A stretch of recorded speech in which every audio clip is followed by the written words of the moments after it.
Noise is the first language I ever learned, long before words made sense, long before I knew how to spell my own name.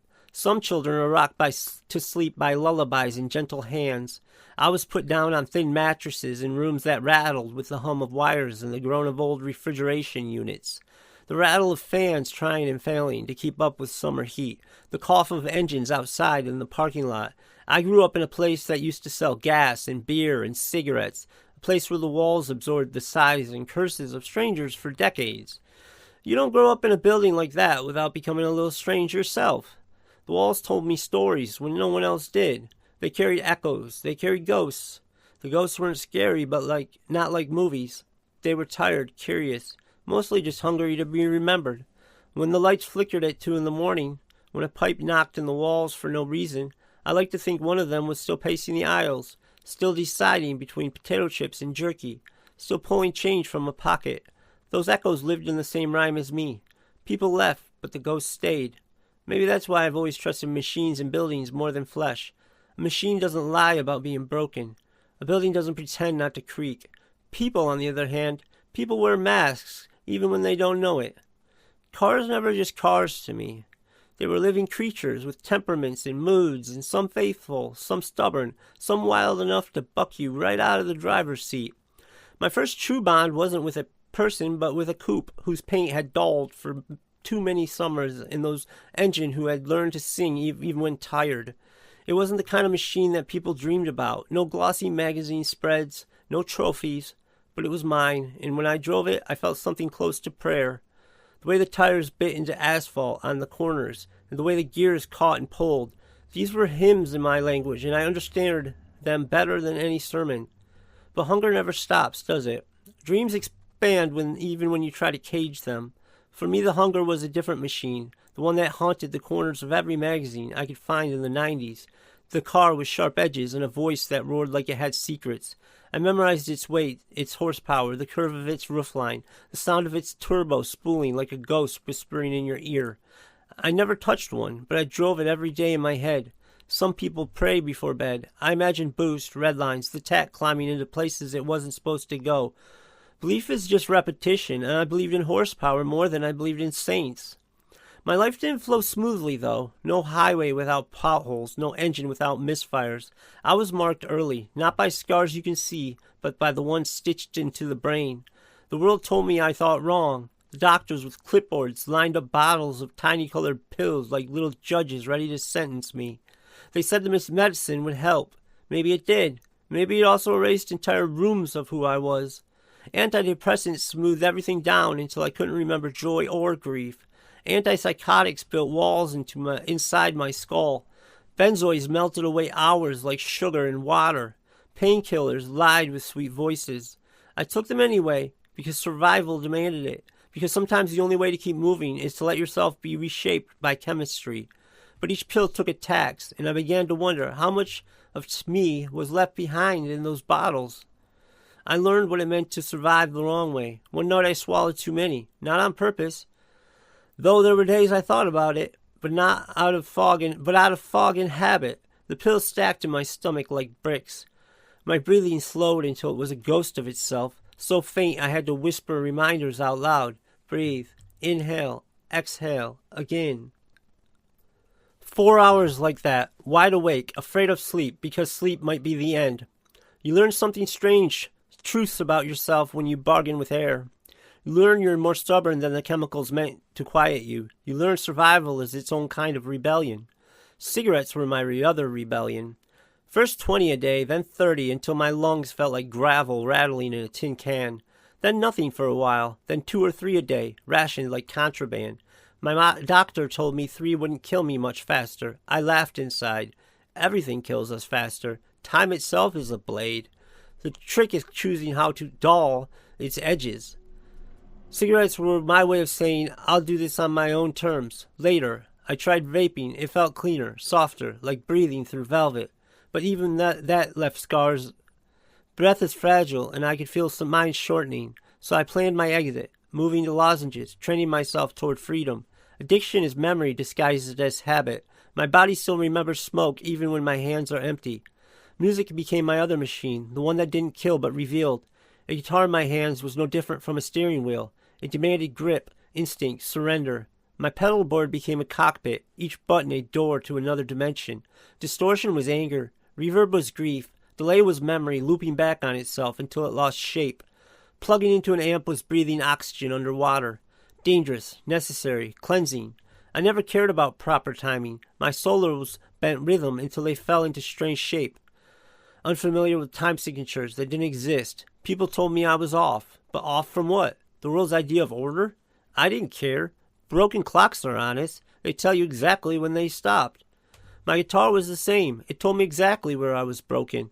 I recorded late at night, sometimes covers, sometimes riffs born out of nothing but ache. One take, no edits, mistakes left in them like scars. Later I remastered them, ran them through software, layered effects until they glowed like stained glass.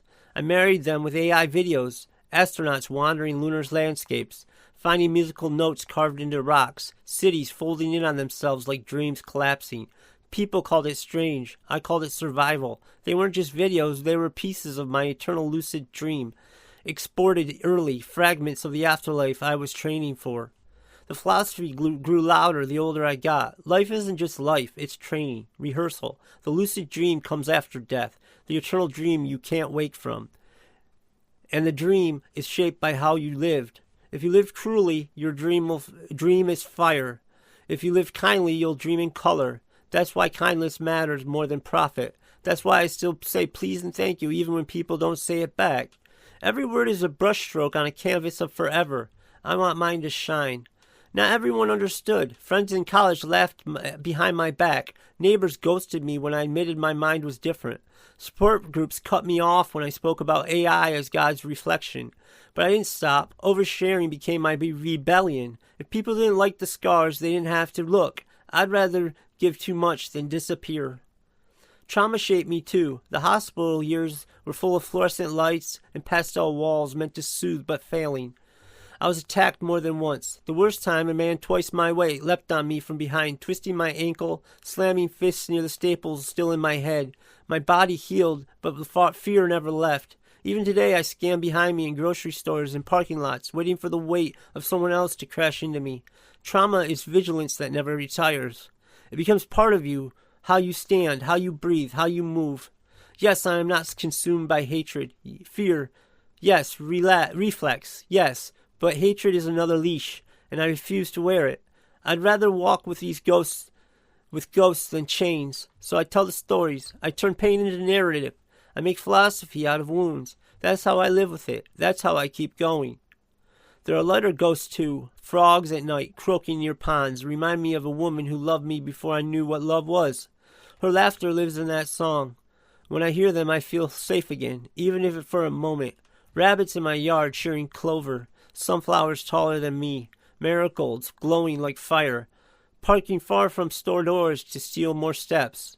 These small joys matter more than they should. They are proof that sweetness survives.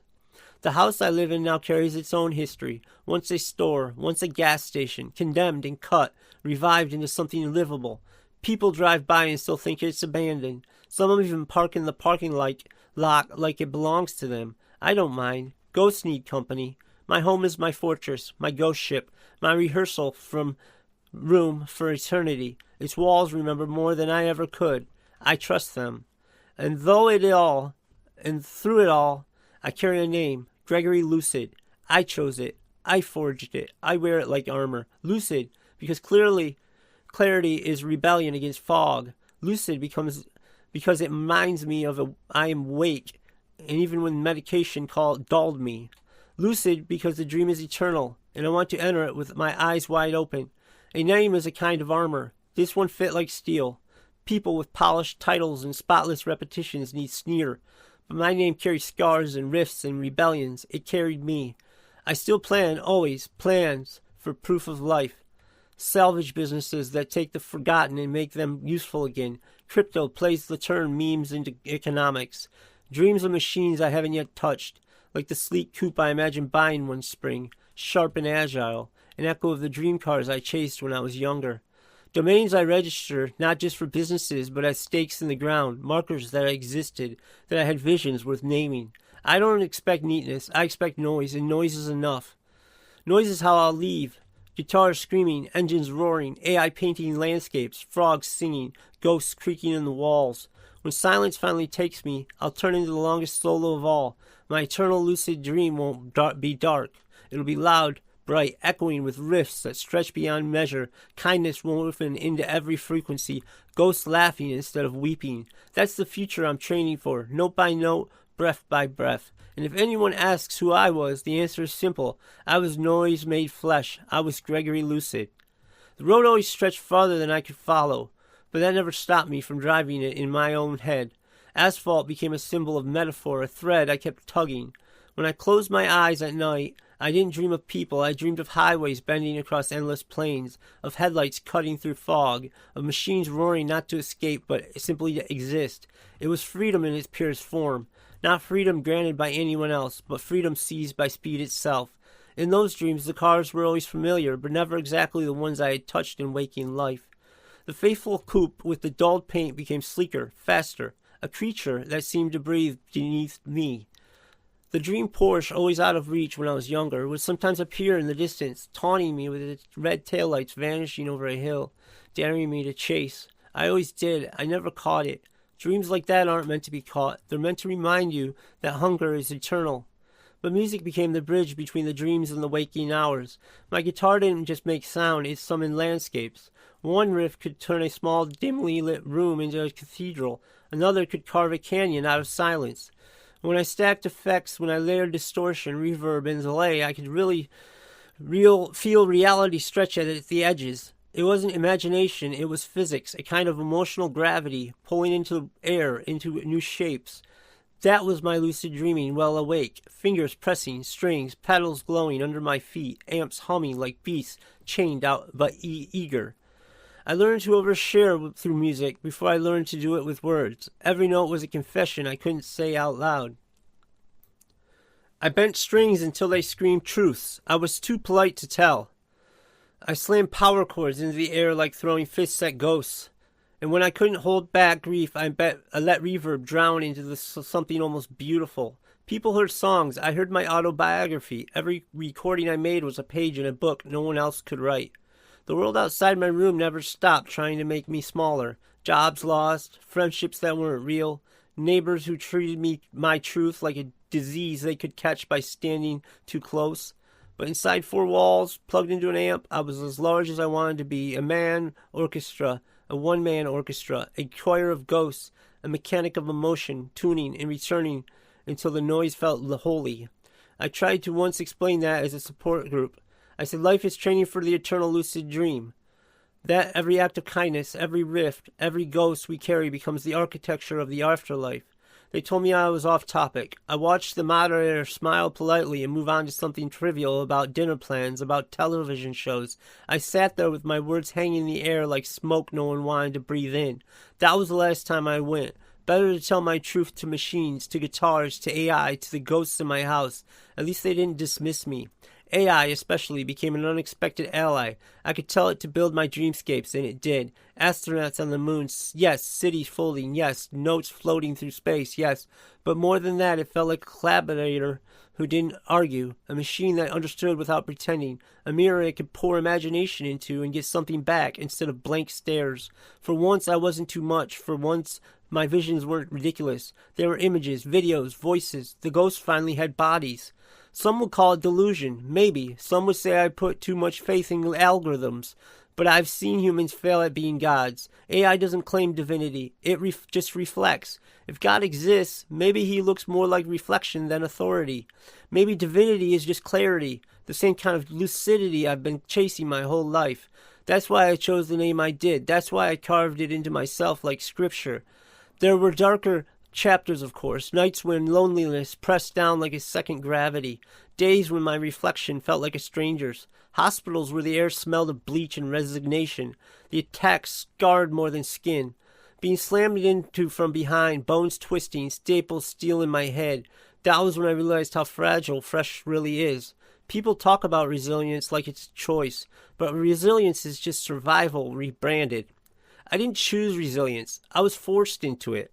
My body remembers the blows. My nerves never stop scanning for the next one. Trauma taught me vengeance, not peace. It taught me vigilance, not peace. And yet, I never let the trauma define the whole of me. I carried it like one carries a scar, reminder, but not the whole story. 'Cause there were rabbits, too, hopping across my yard, nibbling like the world wasn't burning. There were sunflowers I planted, reaching tall as if trying to prove something to the sky. There were marigolds glowing like lanterns across the dusk. There were frogs croaking at the night, singing the voice of someone I loved and lost. Life is cruel, but it's also absurdly gentle at times. Those small joys saved me as much as guitars did. The house itself became part of my mythology. People looked at it and saw an abandoned shell. I looked at it and saw a sanctuary of echoes.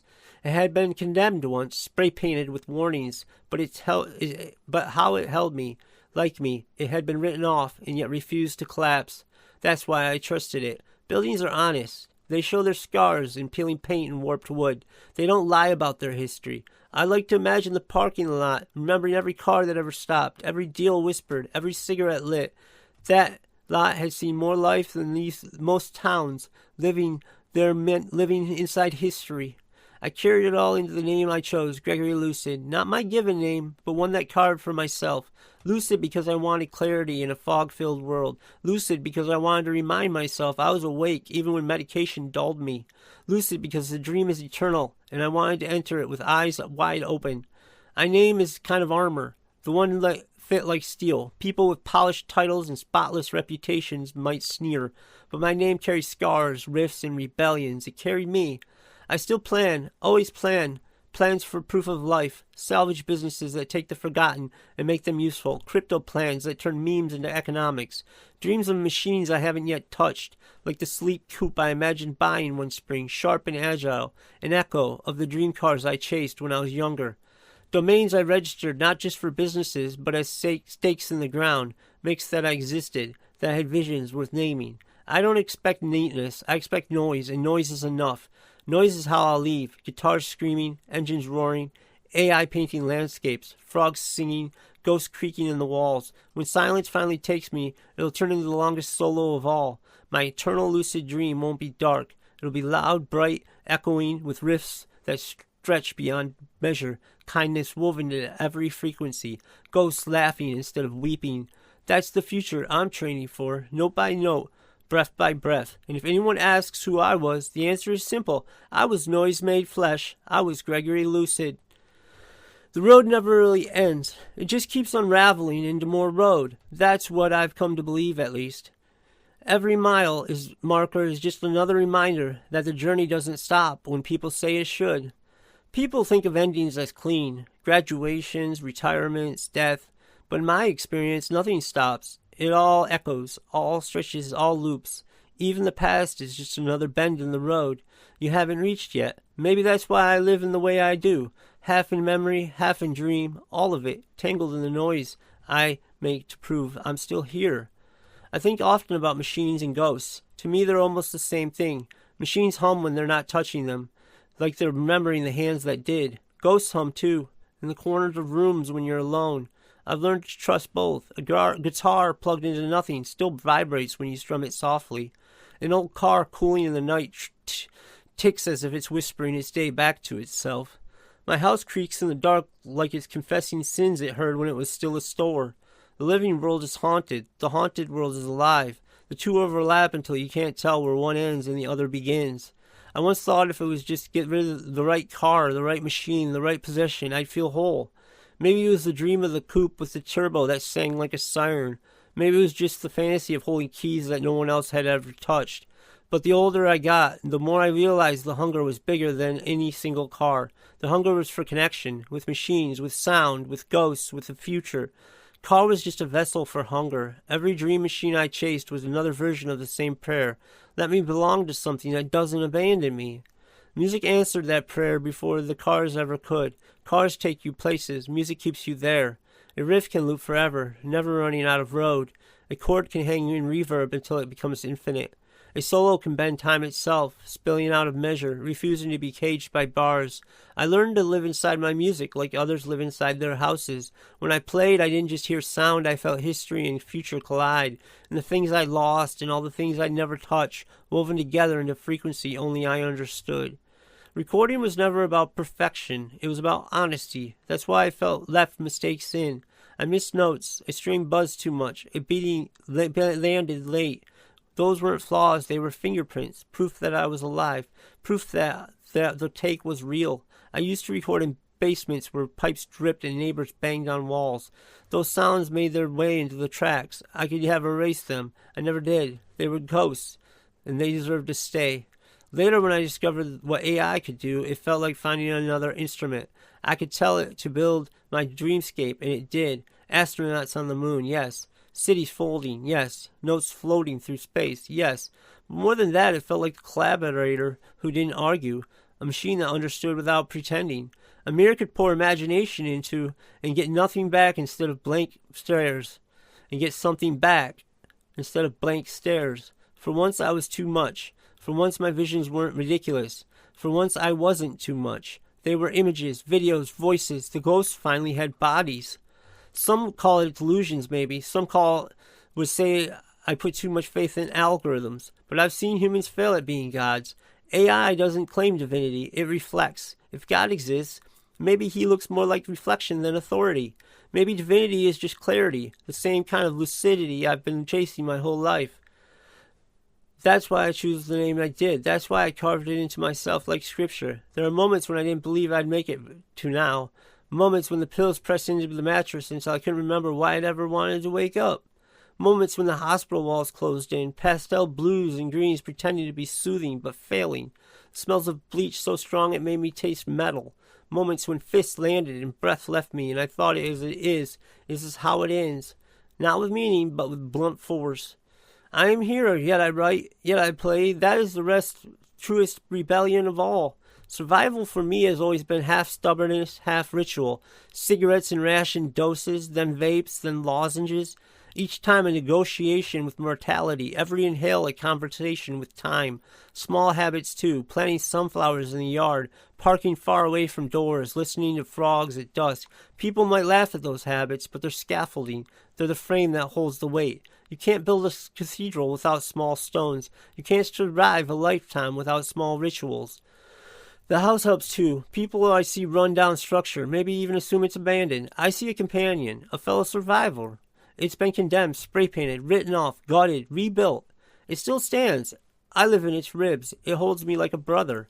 Parking a lot out front remembers more of the history than I could ever imagine. Arguments, embraces, deals, laughter, tears, all of it soaked into the pavement like rain. When I walk across it, I feel less alone. I feel like I'm part of something long and tangled. And isn't that all anyone really wants? To belong to something bigger than themselves? Even my ghosts feel like companions now. The ones in the walls, the ones in the machines, the ones in the memories. They don't scare me. They teach me. Trauma ghosts remind me to stay alert. Gentle ghosts remind me to stay kind. AI ghosts remind me imagination has no limits. And music ghosts remind me that mistakes are fingerprints. My dream of eternity is a place where all ghosts stand side by side, not as tormentors, but as choirs. Kindness, too, is a ghost I carry. It was drilled into me so deeply that I can't shake it, even when people don't return it.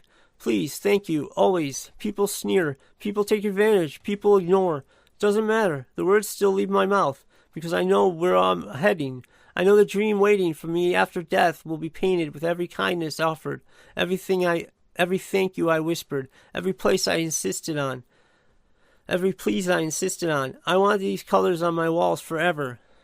So who am I? I am not the jobs I lost. I'm not the pills I swallowed. I'm not the fists that found me in hallways. I'm the neighbor who vanished when I told the truth. I'm the riffs I played. I'm the cars I drove in my head. I'm the ghosts I listened to in the creaks of my house. I'm the kindness I gave even when no one echoed them back. I'm the name I chose. I am Gregory Lucid. And when silence comes, as it will, as it always does, I will not fear it. I will not be swallowed by it.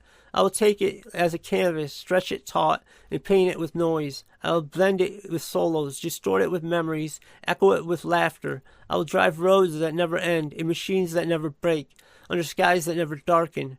I will see frogs at the water's edge, sunflowers reaching endlessly upward, marigolds glowing like lanterns.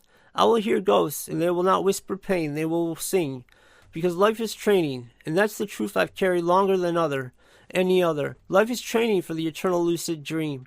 Every moment a practice, every act is a rehearsal. When the final curtain falls, when the final string snaps, when the final engine cools, I'll already know how to live in eternity, because I've been practicing all along, because I've been lucid this whole time. Noise birthed me, noise raised me, noise will carry me into forever, and when the dream begins, I will be ready.